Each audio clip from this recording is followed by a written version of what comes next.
Olá, começando mais um Beneficência na TV. O programa de hoje começa leve, começa com música. É o Música no Jardim, mais uma ação da humanização aqui da Beneficência Portuguesa. E também Setembro Verde, mês de alerta, prevenção e diagnóstico precoce ao câncer de colo retal. Então, olha, não saia daí, no ar, Beneficência na TV.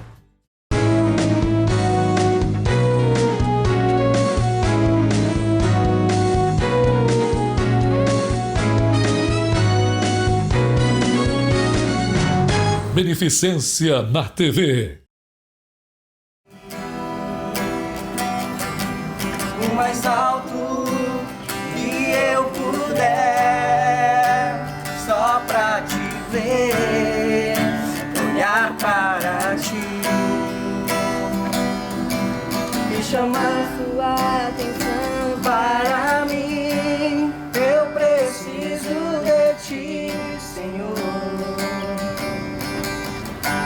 Eu preciso de ti, ó Pai. Sou pequeno demais, me dá a tua paz, largo tudo pra te servir.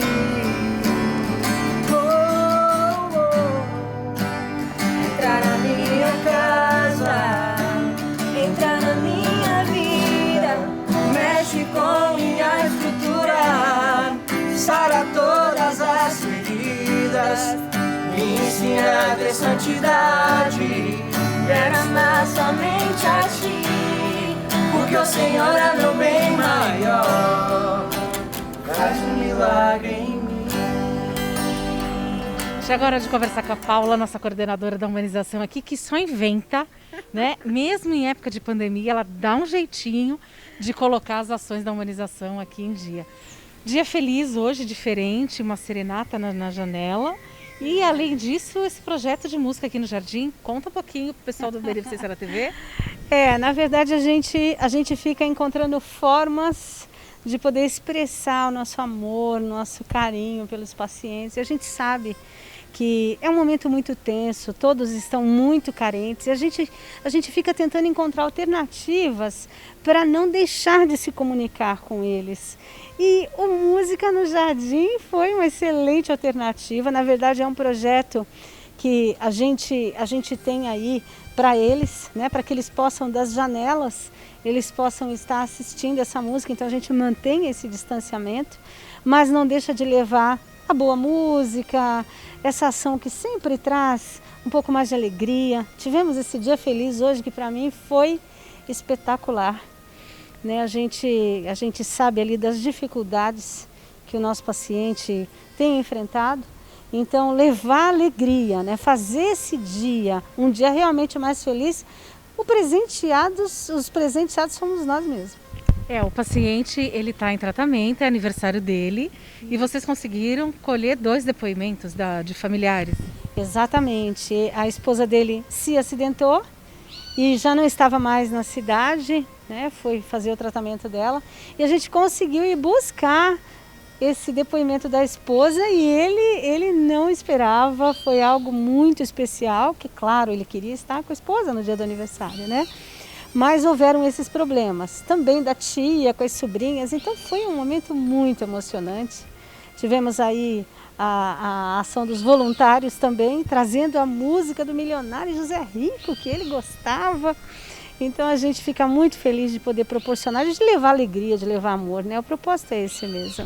Aliás, a gente está aqui no jardim e os pássaros ficam aqui e um deles, acho que eles estão querendo dar entrevista, que eles estão fazendo a cantoria deles, né? Eu costumo dizer, Cris, que tem a orquestra do maestro Sabiá aqui. E eles marcam hora e presença aqui e encantam os nossos pacientes, né? A gente veio cantar junto com os sabiás aqui, né? Mas esse espaço aqui é um encanto, é um encanto. E vai continuar, então assim, vai fazer parte agora da mais uma ação da Beneficência, que é essa música no jardim. Isso, até porque a Beneficência ela tem jardins maravilhosos. E nós vamos explorar um pouco isso, trazendo música. Vamos trazer aí o Daniel Ribeiro, vamos trazer o Davi Caetano, nós vamos trazer, como trouxemos hoje, música sertaneja, vamos trazer música gospel. Nós vamos está trazendo vários voluntários para que a gente possa ter uma diversidade e os pacientes venham se adaptar a esse dia de música no hospital e poder desfrutar de boa música aí das janelas dos quartos. Paula, obrigada. Só tenho que te dar os parabéns aí, porque essas ações são realmente emocionantes. A gente acaba se emocionando, mesmo que a gente acompanhe, a gente já sabe a história do paciente, tudo que você acaba relatando para mim antes da gente fazer a entrevista, mas assim, a gente se emociona sempre. É verdade, é verdade. A humanização, ela fala com o coração da gente, né? Então a gente fica aqui todos emocionados, felizes por proporcionar isso. E é um grande prazer estar sempre com vocês, estão sempre acompanhando todos os nossos projetos, uma alegria. Muitas felicidades, muitos anos de vida. De novo! Parabéns pra você nessa data querida. Valquíria, como é que foi esse dia feliz para o seu tio, seu Zaluar, que recebeu uma homenagem da Beneficência Portuguesa, alguns depoimentos? Foi ótimo, ele ficou muito feliz, muito emocionado.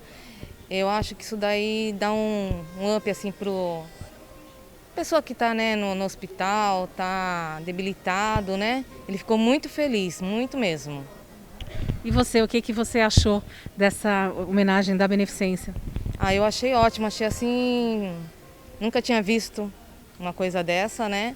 Eu achei assim que o pessoal daqui é muito humano, trata muito bem do paciente. Achei ótimo, achei uma maravilha, fiquei emocionada. E tocou uma música de uma dupla sertaneja que ele gosta muito, que é Milionários é Rico. Isso, exatamente, ele amou e se emocionou porque ele ama essa dupla, né? E a música também ele amou, adorou. Mas esquecer é bobagem, é tempo perdido. Ainda ontem chorei de saudade, relendo a cada sentindo. Zé Neto, é a primeira vez que você vem fazer um trabalho desse, você está acostumado a cantar na noite, mas é a primeira vez que você vem fazer um trabalho desse, voluntário, em um hospital, para cantar para paciente? Para o hospital a primeira vez. A primeira vez que eu fui tocar numa situação assim, olha, já vai fazer uns 8 anos que foi quando eu perdi minha bisa. Mas era diferente, eu tocava violino para ela. Agora cantar, tocar, olha, a diferença é enorme, porque olhar para os outros, ver a pessoa chorando na sua frente, na balada você tá vendo os outros cantar, gritar, pular, e você vê uma pessoa chorando na sua frente por causa da tua voz ou da música que você está cantando. É difícil, é complicado, a gente fica emocionado e agradecido, né? Coração cheio de alegria. É porque, na verdade, vocês cantaram uma música da dupla Milionários é Rico, que era a dupla favorita, né, do paciente, do seu Zaluar.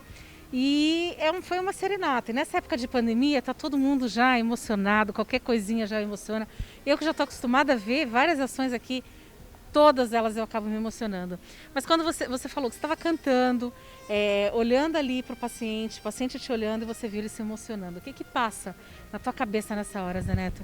Olha, me passou de pensar um pouco na letra, porque assim, a gente está acostumado a cantar de um jeito que é simplesmente, às vezes, passar aquela mensagem. Mas dessa vez eu estava cantando, eu estava olhando para ele e falei assim, o que está passando na cabeça dele? Que ele está ali chorando, mas o que será? Eu estou passando alegria, estou passando tristeza, o que eu estou passando? Aí ele começou a chorar, mas feliz. Falei, pelo menos a alegria está indo, né? A gente acaba pensando muito no que o público está pensando, né? Então, para mim, eu tava ali meio angustiado, ainda mais a gente fica o tempo inteiro olhando para o rosto, olhando a fisionomia para saber o que a pessoa está pensando, mas não consegue adivinhar, né? Não consegue pensar. Queria que você falasse um pouquinho dessa experiência e como que é o teu trabalho, já que você tem uma dupla sertaneja. A experiência é maravilhosa, a experiência é muito boa. Comparado ao que eu faço, ao meu trabalho em si como cantor sertanejo, eu já penso um pouco diferente, né? Gostaria muito de ter cantado alguma música, mas como a diferença de idade é bem grande, eu falei assim, não, vamos fazer a música dele, a música que ele conhece, que ele possa sentir. Não adianta eu cantar uma música que não vai fazer, como é que se diz, não vai fazer a pessoa se identificar. E mesmo sendo músicas que não fazem parte do repertório, e como você falou, são de idades, gerações diferentes, você conseguiu passar emoção, né? Graças a Deus, que bom. Eu falei, tava emocionando ele, tava emocionando você, que eu tava olhando lá, você mexendo assim no olho. Falei, graças a Deus que deu certo.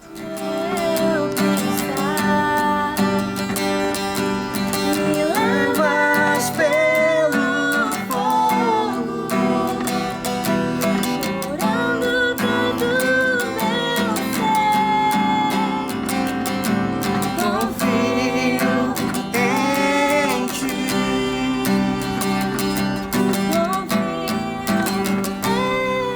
Eu vou conversar agora com o André, ele que estava ali no violão, também acompanhando o Zé Neto, fazendo parte dessa linda homenagem aqui da humanização, do Dia Feliz e também desse projeto de música aqui no Jardim. Como é que eu queria que você falasse um pouquinho da tua experiência, uma vez que você é músico, toca na noite e é totalmente oposto do que você fez hoje aqui, né? É uma experiência nova e muito edificante, né? Eu lembro que eu já vinha uma vez participar aqui, junto com o pessoal que faz um trabalho aqui muito legal. A ONG Tchau Dodói, né? Isso, ela. E eu achei sensacional, assim, sensacional. Na verdade, eu queria sempre estar fazendo isso. A Paula sempre me convida, mas por causa do trabalho eu quase nunca tenho tempo. Então, quando eu vi essa experiência, quando eu vi mostrando o vídeo para ele, enquanto a gente tocava e ele se emocionava, é algo que você sente dentro do coração. Deus, eu ganhei o meu dia hoje. Eu fiz o que era para Deus me designou nessa terra, para eu poder fazer. Que é caridade, que é ajudar, que eu gosto de fazer, né? Eu fui criado em berço cristão, como evangélico, mas não é porque é evangélico que, não, por causa disso e aquilo, não. Mas é porque eu tenho no meu coração a vontade de poder ajudar, de participar, de poder estar fazendo isso. E para mim foi muito gratificante hoje, foi algo sensacional. Parabéns, viu, André, pelo teu trabalho. Obrigado, tá? E sempre que precisar, estamos aí para ajudar.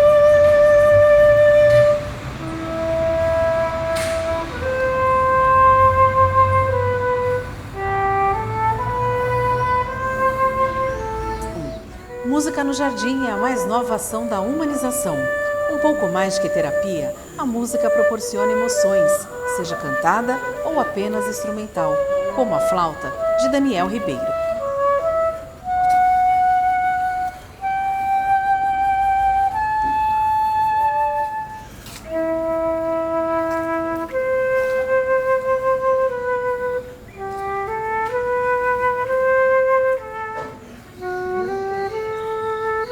O que a senhora achou da música nos Jardins aqui da Benê?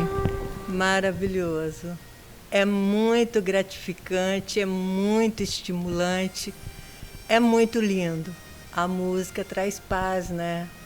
A música anima, a música é tudo na vida da gente. Foi muito lindo, muito. Emocionou? Muito, muito, porque a gente fica aqui dentro de um quarto isolada e de repente vem esse som e eu sou formada em piano, eu gosto de música, minha vida é música e então fez muito bem, foi muito gratificante.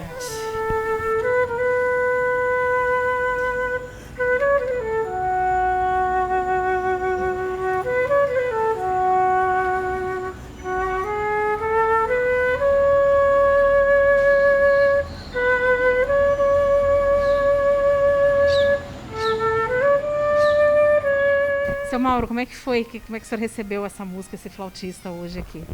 Isso aí foi algo assim, é como um prêmio quando você está esperando que aconteçam coisas boas que no começo não foram boas, mas que já estão começando a ficar boas, se Deus quiser.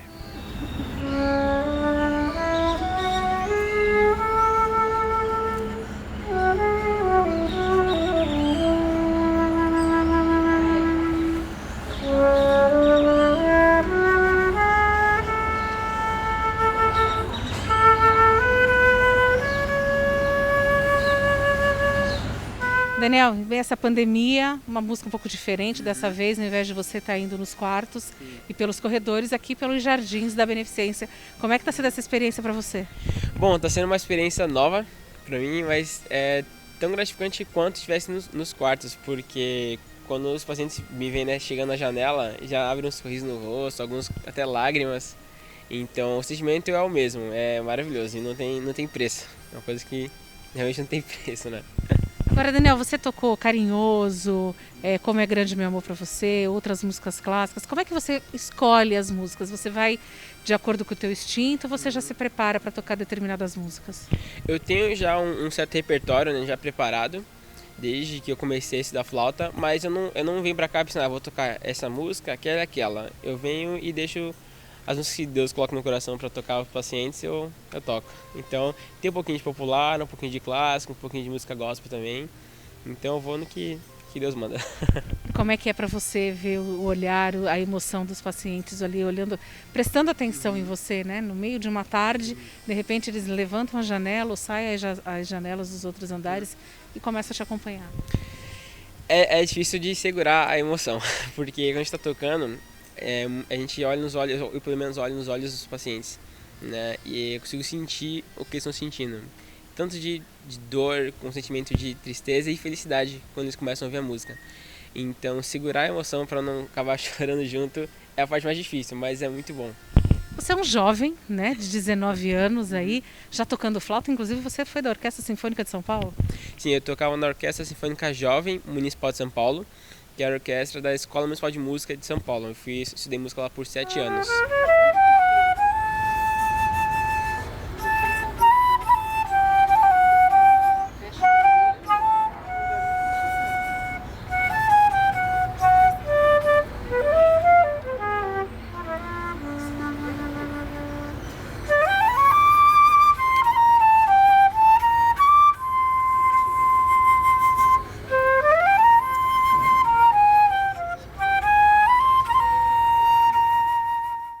Estamos apresentando Beneficência na TV.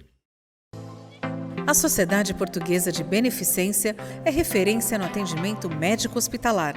São dezenas de especialidades médicas, centro cirúrgico capacitado para cirurgias de todos os graus de complexidade, apartamentos totalmente climatizados, exames de imagem, hemodinâmica, centro cirúrgico oftalmológico, pronto-socorro.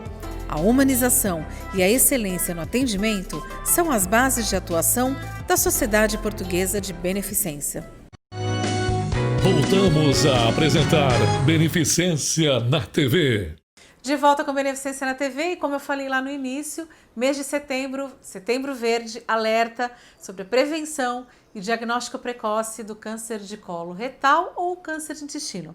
E quem vai falar sobre isso é ele, que é cirurgião do aparelho digestivo da Beneficência Portuguesa, Dr. Guinness Alvarez, ou para quem é espanhol, Dr. Guinness. Tudo bom, doutor? Tudo ótimo. Vamos lá. Doutor, ele é o terceiro câncer que mais mata no mundo? É o terceiro, em ambos os sexos, é o terceiro tumor que mais mata homens e terceiro tumor que mais mata mulheres. Em alguns anos a próstata mata menos, nos homens, algumas vezes ele vai para segundo lugar, mas enfim, ele fica por aí. É um tumor o tumor do intestino grosso, o câncer, né, do cólon e do reto, eles são extremamente frequentes na população. E é mais frequente no homem ou na mulher? Discretamente mais frequente na mulher, né, o do reto tem uma já prevalência um pouco maior para o homem, mas eles são muito próximos, são tumores muito incidentes na população de forma geral. Por que a mulher sempre tem uma incidênciazinha a mais? Tem algumas coisas, eventualmente hormonal, tem a história de constipação também, né? De constipação intestinal, enfim. Tem algumas coisas que a gente não sabe explicar, mas são muito próximos. Eles são muito frequentes. Quais são os fatores de risco, doutor? Então, os fatores de risco mais importantes apontados hoje, né, tem muita pesquisa sobre esse assunto, porque é uma doença muito frequente. Os fatores mais comuns são a obesidade, a constipação intestinal, a dieta pobre em fibra vegetal, que hoje a nossa população consome alimento industrializado com pouca fibra vegetal. Portanto, populações no mundo que comem mais fibra vegetal têm incidência menor do câncer do cólon e reto. O tabagismo, o alcoolismo também são considerados situações que estimulam o aparecimento da doença. E existe uma faixa etária onde é mais frequente? A incidência do câncer coloretal está lá por volta da 6ª década de vida. Então, é por isso que todas as estratégias de pesquisa estão lá pela quinta, quarta década de vida, porque a gente sabe que ele vai evoluir aí aos próximos dos 60 anos, onde ele é mais frequente. Sintomas, doutor? Ele já começa a dar algum tipo de sinal? Ele é assintomático? Na sua fase inicial ele é assintomático. Quando ele começa a ser sintomático é porque esse tumor cresceu e ele ocupou uma parte da luz do intestino, ou seja, ele já tem um certo avanço e ele já é um tumor considerado avançado. Então, os sintomas mais comuns são a alteração do hábito intestinal. Os tumores do cólon direito, por exemplo, eles podem dar uma alternância, diarreia, com o intestino preso, com constipação, e as pessoas têm o hábito de colocar a culpa em alguma coisa que comeram. Do lado esquerdo do intestino, no cólon esquerdo e no sigmoide, onde o intestino tem um calibre menor, já há situações de intestino preso, dificuldade para evacuar, uma mudança abrupta, rápida da evacuação. Olha, a evacuação nos últimos meses ficou presa, eventualmente com sangue nas fezes também é possível ter na evacuação. E nos tumores do reto, que é a parte mais baixa, o reto é o reservatório, né, que nos prepara para a evacuação. Quando o tumor ocupa o reto, o paciente tem uma sensação incompleta de evacuar, ou seja, ele tem vontade de evacuar, senta no vaso e não consegue fazer nada, e também, quando ele força, sai sempre um pouco de sangue junto. Então, agora, doutor, quando se fala em constipação, é impossível, acho que todo mundo já teve um momento na vida de que teve constipado, estou constipado, toma isso, toma aquilo, enfim. Quando que a constipação começa a ser um problema?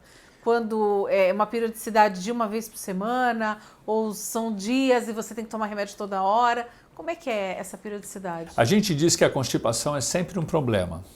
A função do intestino grosso é absorver água. Quando as fezes chegam no intestino grosso, elas já são fezes, mas elas são líquidas. Para cada litro de fezes que chega no intestino, ele absorve 900 mililitros, ou seja, 90%, e devolve para o sangue. A gente pode dizer de uma maneira pouco poética que o líquido que tem no nosso sangue é a água do nosso cocô. Então o intestino absorve e devolve para a corrente sanguínea.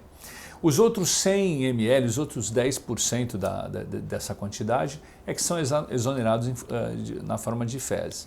Quando a pessoa primeiro bebe pouco líquido ou quando ela consome pouca fibra vegetal, ela vai ter constipação intestinal. Claro, constipação pode ter uma dezena de outras causas, mas elas são as mais comuns.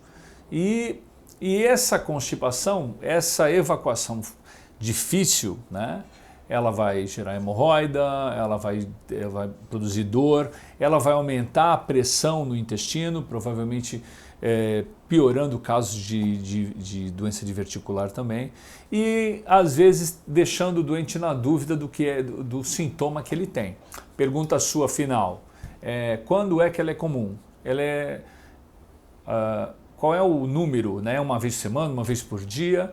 Normalmente a gente tem que exonerar fezes pastosas, ou seja, normalmente é uma vez ao dia, às vezes 2 vezes ao dia, às vezes uma vez a cada 2 dias. O problema mais está na característica das fezes. Se elas são endurecidas, se eu preciso fazer muito esforço para evacuar, eu tenho constipação intestinal. Então tem pessoas que evacuam uma vez a cada 2 dias, mas evacuam de forma natural, não fazem esforço algum e as fezes saem pastosas.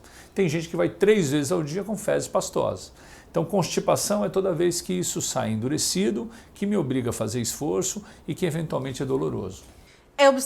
Já que o senhor falou de pastosa, não pastosa, endurecida, é importante observar as fezes? É importante. A pessoa tem esse hábito de, acabou, parece nojento, mas a pessoa tem que ir lá e olhar, é importante isso. É sempre importante olhar, né? Por exemplo, muitos países têm só vasos sanitários brancos, que é justamente para que as pessoas olhem ou que se acostumem a ver a cor ou que isso não seja diário, mas que seja rotineiro, né?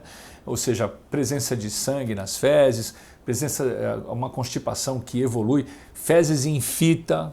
Olha, minhas fezes diminuíram de calibre. Doutor, agora é muito fina. Então, provavelmente tem um tumor ali nessa. É uma das coisas que a gente tem que fazer diagnóstico. É se por acaso não tem nada diminuindo a luz desse intestino, às vezes é uma tumoração. Mas eventualmente ela não pode sair mais fina? Eventualmente ela pode, numa situação ou outra, mas logo ela volta ao normal, né? Ou seja, um dia ou outro aconteceu, mas eu voltei a evacuar normal. E isso está muito relacionado, a constipação está muito relacionada ao consumo de água, porque veja, se o intestino absorve água e eu bebo pouca água, as minhas fezes vão ser endurecidas. Está muito relacionado, a gente brinca que é um binômio entre líquido e fibra vegetal. A fibra vegetal puxa a água para perto de si. Então, quando a gente consome mais fibra vegetal, nós vamos ter uma evacuação um pouco mais pastosa. O senhor falou da água, a água é importante. Então, quanto mais endurecida, é falta de água no organismo. Muitas vezes é. Isso claro, não é saudável. Existem outras condições para a gente ter intestino preso. Por exemplo, hipotireoidismo. Tireoide baixa pode deixar o intestino preso. Algumas drogas que as pessoas tomam, alguns antidepressivos, algumas medicações podem fazer. Mas, de forma geral, o que a gente tem? Falta de líquido e falta de fibra vegetal, que é uma coisa hoje, né, muito comum na sociedade ocidental. Cada vez se consome menos fibra, porque ela estraga, porque afinal é mais fácil tomar um refrigerante do que preparar um suco de fruta e assim vai. E o líquido também, às vezes, é mais fácil tomar um refrigerante do que tomar uma água. Exato, esse é o problema. Doutor, acho que é algo importante, histórico familiar. É um fator de risco? É um fator, tem algumas nuances que a gente precisa estabelecer. Então, às vezes as pessoas vêm procurar a gente, olha, eu tenho uma avó que está com 75 anos de idade, apareceu com tumor de intestino, então a gente sabe que essa doença é genética. Essa doença é raramente genética, entre 10% e 15% das vezes. Na maioria ela está relacionada com um parente de primeiro grau que teve a doença jovem, aos 40, 45 anos. Existe uma série de critérios que a gente pode colocar para saber se o câncer é hereditário, mas de forma geral a gente precisa ter um parente jovem que teve a doença. Ou que eventualmente tenha morrido, porque os jovens, quando eles têm esse tipo de doença, eles têm formas muito graves do câncer. Então isso tem relação genética. Nenhum gene espera 70 anos de idade para se manifestar. Ou seja, se a sua avó teve com 80 e na sua família não tem nenhum parente jovem que teve, o seu risco é o mesmo da população em geral. E pólipos, doutor? O que são os pólipos? Então, o pólipo, a maior parte, a grande, quase a totalidade dos tumores do intestino, eles começam com um pólipo. Eles começam com um pequeno, pólipo é um pequeno tumor benigno, que vai crescendo na parede do intestino e ele tem o risco de se malignizar. Alguns nunca vão crescer de tamanho, alguns nunca vão malignizar.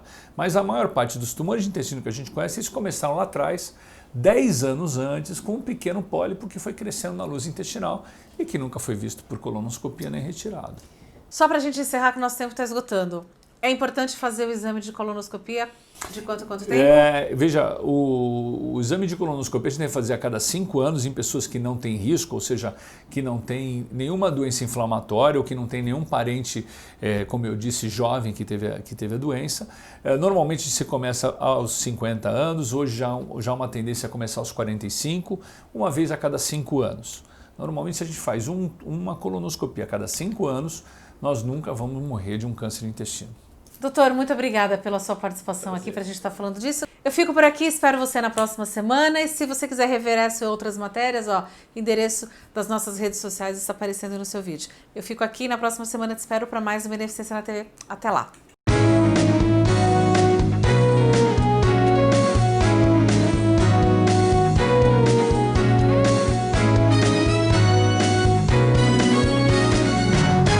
Beneficência na TV.